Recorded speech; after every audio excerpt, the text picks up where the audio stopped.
5 rules. And everything that I did, I always used those 5 rules, and those 5 rules helped me to become successful in various different areas. And I believe that those rules can be applied to almost anyone and everyone. You don't need to be a bodybuilding champion, you don't need to want to be a governor of California or to be an action hero or anything like that. If you want to excel in whatever you do, those rules are for you. It's that simple. Now I have to tell you right off the top that I always was very intense. As a kid already, I was very intense and I was very hungry. I always wanted to be the best. I always wanted to be number one. I always wanted to get to the top. I never believed in just getting by. Now I have nothing against people that just want to get by, because I think there are many roads to happiness, but I think that we all here like to be successful and we are driven. So that's why those rules apply to you. So my first rule is find your vision and follow it. You see, I think it's the most important thing that we have a very clear vision of where we go, a goal, where do we go? Because you can have the best ship in the world, you can have the best cruise liner, but if the captain does not know where to go, that ship will drift around the world and out there at sea and will never end up anywhere. And this is exactly the way it is in real life. If you don't have a goal, if you don't have a vision, you just drift around and you're not going to be happy.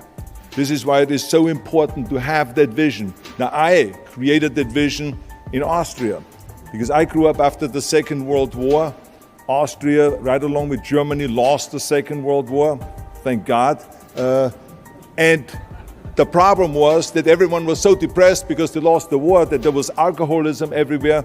There was, of course, depression. There was a terrible economic situation. There was famine. There was starvation and all of those things. And also it was kind of a little place and narrow. I felt I wanted to get out of there. I wanted to escape. And I couldn't see myself really to work there and to stay there, to work in a factory or to work on a farm, or to even to follow my father's footsteps and to become a police officer. I couldn't see that either. As a matter of fact, that's what my parents wanted me to do. They wanted me to become a police officer and to marry a girl by the name of Heidi and to have a bunch of children and to run around like the Von Trapp family in The Sound of Music. But that's not what I saw. This was the vision of my parents, but not mine. And luckily, one day in school, I watched a documentary about America. And I found myself. I knew exactly that is where I wanted to end up. I wanted to be in America. Everything that I saw in the documentary, I just loved. Everything was so big. I remember the tall skyscrapers, the monstrous bridges, the giant freeways filled with beautiful cars, the huge jetliners, movie stars, Muscle Beach, and all of those things. I could not wait to get there. The question was just, how do I get there? How do I get to America? I mean, this was not a common thing to do way back in the 50s. No one had the money to travel or anything. But one day I was fortunate enough to see a magazine. And that magazine showed me the path to America. And it was a bodybuilding magazine. And on the cover was this very muscular guy that was standing there like Hercules with a Hercules outfit. His name was Reg Park.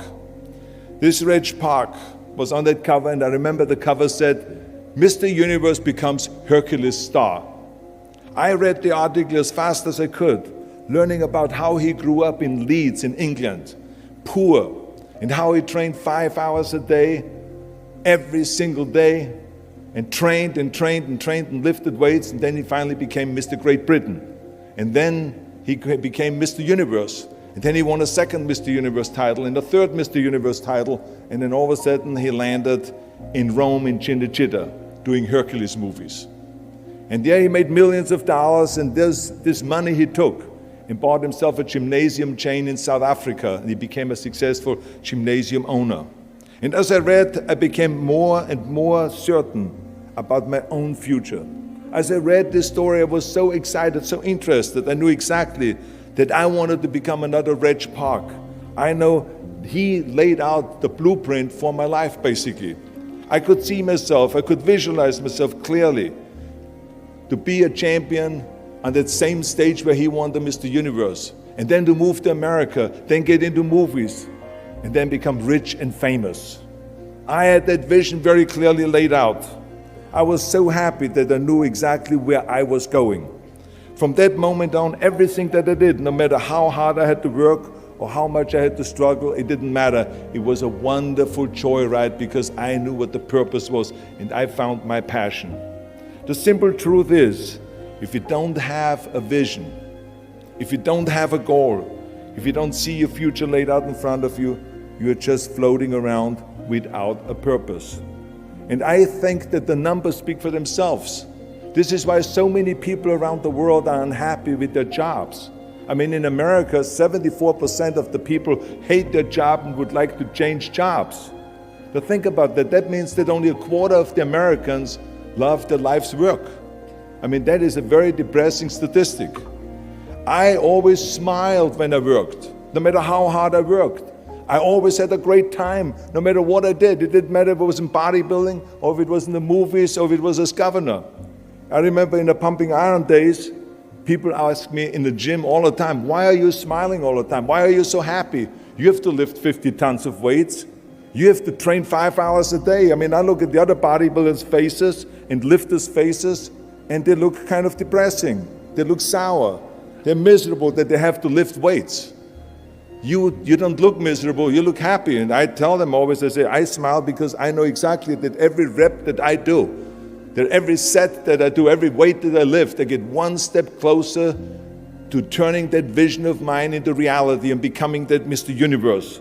I could not wait to lift another 500 pounds in the squats. I could not wait to do another 1,000 sit-ups. I could not wait to do bench press, more bench press and more curls until I couldn't move my arms anymore. Because I knew that every rep got me closer to standing on that stage as a champion. As a matter of fact, when I lifted weights, I didn't really feel like I was lifting weights. I felt like I was lifting a trophy over my head each time I lifted. And to have all those bodybuilders around me and thousands of people screaming. And I tell you that this vision didn't just help me in bodybuilding, it helped me with everything, like I said. I remember in the movie business, there was many times stunts that I had to do where I got hurt, where I was in pain, in agony, and had to do it over and over again. I remember one incident specifically on Conan the Barbarian. There I was, crawling on all four, on rocks, over rocks and gravel, holding my sword right in front of me. And as I was crawling, the camera followed me, and it was around 30 feet that I crawl on those rocks and this gravel. And eventually, after 10 takes, my elbows, my knees started bleeding and hurting. And the director came to me sheepishly and said to me, he says, do you mind if we do another take? I need a close-up of you. And I said to him, no, I don't mind at all. I said, go and do as many takes as you want. He says, no, I don't want to do that because I know you're in pain, you're bleeding. I said, no, I don't feel any pain. I said, the only thing I see is the finished scene. I see the finished scene of me crawling on all four with my sword in the front, crawling up and sneaking up behind Thulsa Doom, the main villain of the Conan movie that killed my parents, and rising up behind him and cutting his head off. That's what I see. So this is why, because I visualized that scene, this is why I did not feel that pain. I did not care if I was bleeding on my knees because I knew that pain is temporary, but the film is permanent. And I explained that to the director. So this is why I try to tell you, always discover your vision and the rest will follow. Now my second rule is never ever think small. If you're going to accomplish anything, you have to think big. You have to go and shoot for the stars. The biggest challenge most people have is because they think small. And the reason why people think small and why they choose small little goals is because they're afraid to fail. They know that if you shoot for a big goal, then the chances of failing are very high. And they're afraid of failing. It's one of the most common things why people are frozen and why they can't make a move in life, because they're scared of failing. I say to myself, hey, I'm not worried about failing because that's part of life. You're not going to go and win everything. And how far can you fall? Look at this. This is the ground. That's as far as I can fall. And you know something? That the only time you really consider the failure is if you fall and you don't get up. But if you get up, you never consider the failure. So I never considered myself a failure. I always considered myself a winner, even though I fell every so often. But I always got up and I always moved forward. This is the important thing. I never had any patience, of course, for thinking small, because in German we have a saying, wenn schon, denn schon.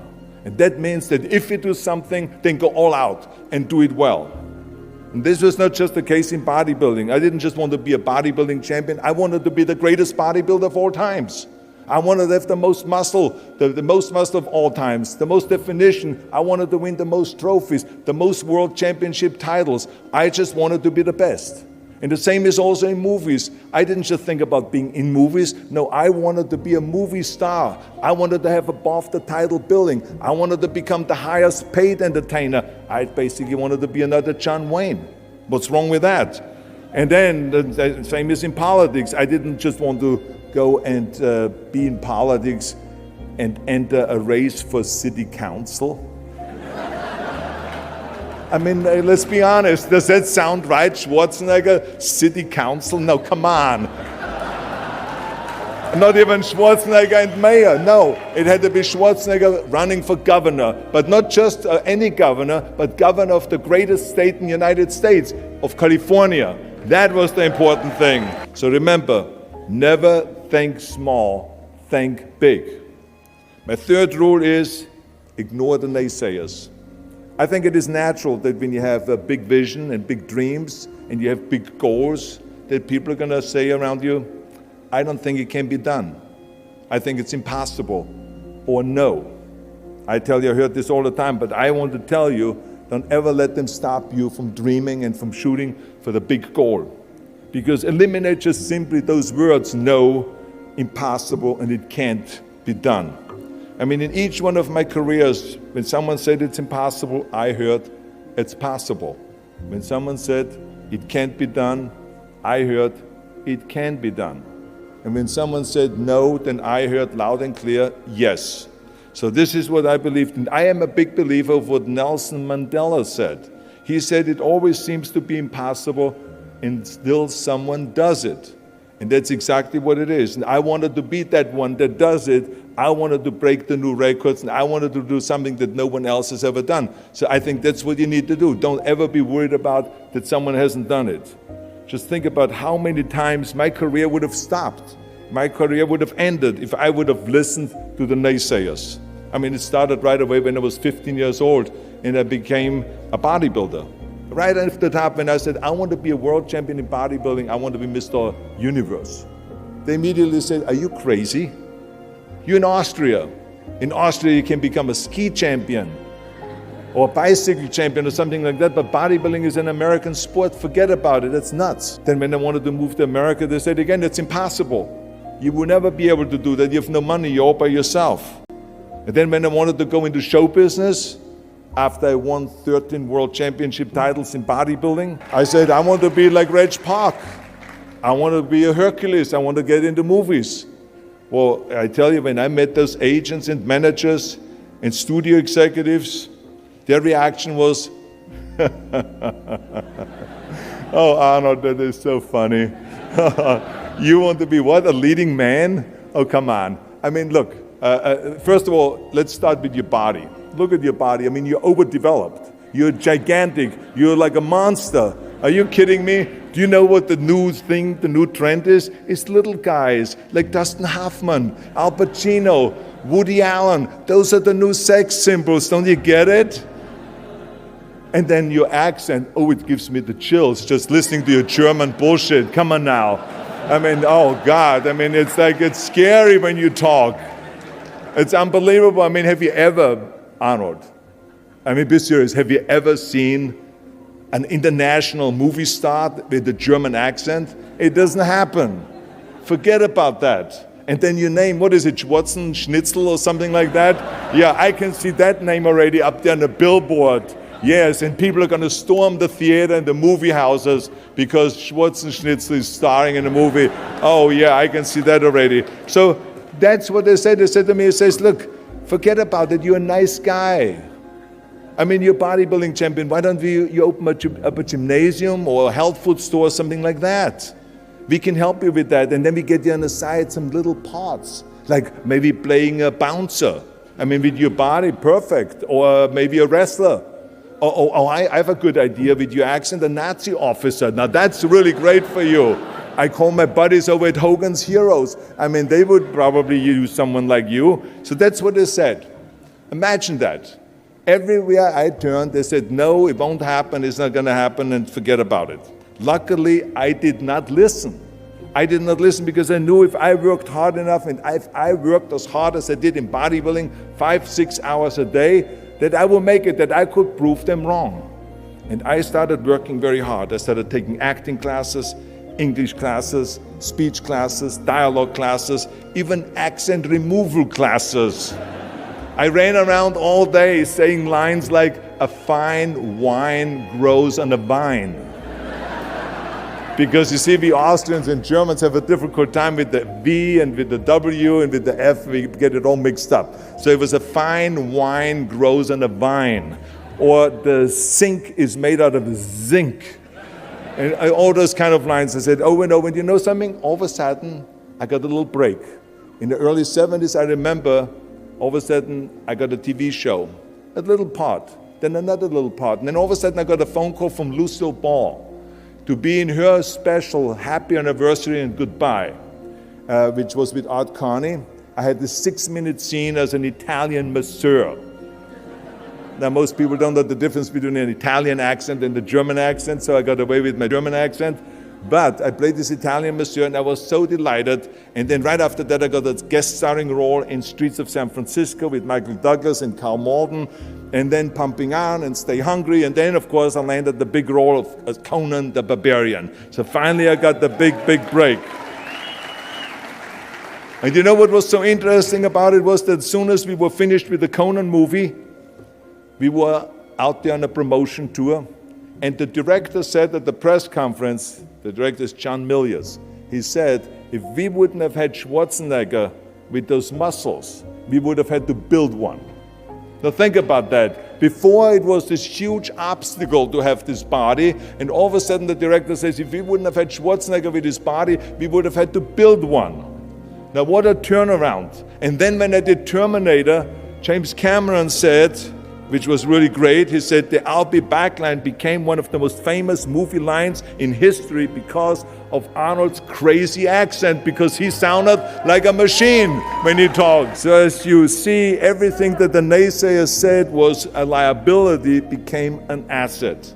And the same was also in my political career. When I ran for governor, they immediately said, I shouldn't do it, it is a big mistake, it won't happen, I will lose, and all of those kind of things. And the rest, of course, is history.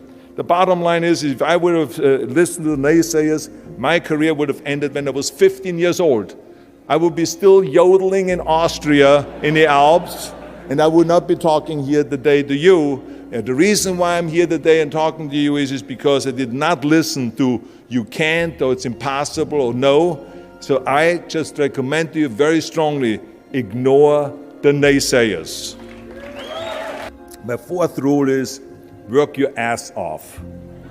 Nobody ever stumbled upon success by accident, except maybe the guy who found gold in California. But don't ever think that you can be that guy. I mean, you never want to fail because you didn't work hard enough. I always believed no stone unturned. Work your butt off. That's what I always believed. No matter what you do, work, work, work. I remember Muhammad Ali, one of my great heroes, had a great line in the 70s when he was asked, how many sit-ups do you do? He said, I don't know, because I start counting only when it starts burning. When it starts burning, that's when it starts counting. You see, that's what makes you a champion. It doesn't matter in what area you're in. No pain, no gain. I mean, it drives me absolutely nuts when people say, I don't have time to work out. Have you heard that many times? I don't have time to work out, or I have worked so hard all day, I'm tired, I cannot work out anymore. Or I cannot read another book, or I cannot improve myself, or I don't have time, or I work so hard that I cannot really improve my business, or I cannot grow as a person, or any of those things.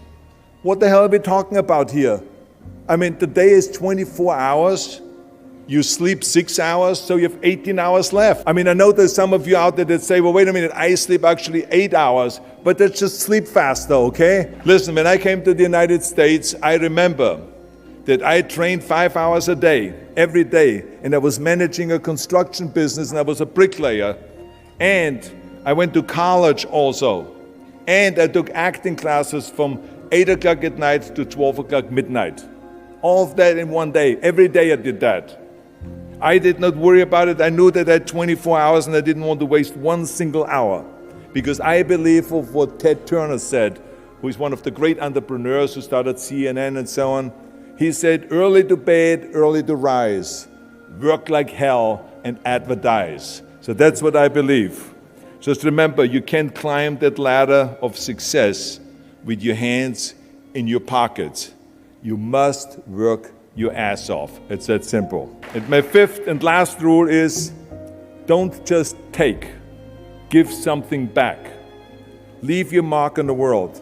I believe that we all have an obligation to do something for our community, something for our state, something for our country. We must serve a cause that is greater than ourselves, because we all know that in the end we will be judged not by how much we made, but by how much we give. Ever since America greeted me with open arms, I've had this sense of responsibility, and I felt obligated to give something back to America. Eventually, the joy of giving back was so great that I decided to become a public servant full-time and to turn my back, actually, and walk away from my career as an actor. After I finished promoting Terminator 3, I jumped into the race, into the governor's race in California, and I ran for governor. And even though my friends advised me not to do that, they said, are you crazy, Arnold? Don't you understand that you would lose now this $20-30 million a movie that you're getting paid? And they will only pay you $178,000 as governor a year? Well, I didn't care, because I knew that all the money that I've made and to be in that position in the first place to make this money is because of America. It was time to give something back.